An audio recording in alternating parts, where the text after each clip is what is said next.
ஒரு ஊர்ல ஒரு மிகப்பெரிய தொழிலதிபர் இருந்தாராம். அவருக்கு ஒரு விசித்திரமான பழக்கம் இருந்தது. அவர் பேனா வைக்கிற இடத்த அடிக்கடி மறந்து போயிடுவாரு. அப்புறம் தேவைப்படும் போது இன்னொரு புது பேனா வாங்குவாரு. இந்த பழக்கத்தால விலை மலிவா இருக்கக்கூடிய நிறைய பேனாக்களை வாங்கி வச்சு ஒன்று தொலைஞ்சு போகும்போதெல்லாம் இன்னொன்னு எடுத்து பயன்படுத்திட்டு இருந்தாராம்.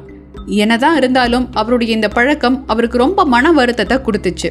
அதனால ஒரு நாள் தன்னுடைய நெருங்கிய நண்பர்கிட்ட இந்த விஷயத்த சொல்லி புலம்பி இருக்காரு.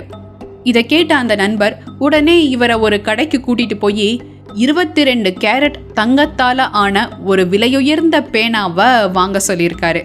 சரி, தன் நண்பன் சொன்னா அதுல ஒரு அர்த்தம் இருக்கும்னு நம்பி அந்த பேனாவை வாங்கிக்கிட்டாரு. ஒரு 6 மாசம் கழிச்சு இந்த தொழிலதிபர் தன் நண்பனை சந்திச்சாரு.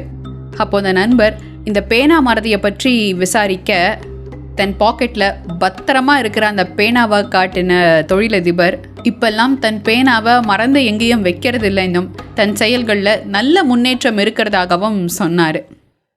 இதையே தாங்க நம்ம வாழ்க்கையிலையும் பண்ணிக்கிட்டு இருக்கோம்.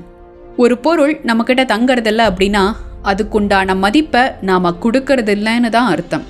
நாம் மதிப்பாக உணர்கிற ஒவ்வொன்றையும் நாம் ரொம்ப கவனமாக பார்த்துக்குவோம். நம்ம உடம்புடைய மதிப்பை உணர்ந்தோன்னா நாம் சாப்பிட்ற ஒவ்வொரு உணவையும் கவனமாக ஆரோக்கியமான உணவாக எடுத்துக்குவோம். பணத்துடைய மதிப்பை உணர்ந்தோன்னா அவசியமான செலவுகளை மட்டும்தான் செய்வோம். உறவுகளுடைய மதிப்பை உணர்ந்தோம்னா அது முறிஞ்சு போகிற சூழ்நிலையை ஏற்படுத்துகிற எந்த ஒரு செயல்லையும் ஈடுபட மாட்டோம். வாழ்க்கை துணையுடைய மதிப்பை உணர்ந்தோம்னா அவங்க மனசு கஷ்டப்படும்படி நடந்துக்க மாட்டோம். நீங்கள் பத்திரமா வச்சிருக்கிற இல்லை இழந்த பொருட்களை நினச்சி பாருங்க.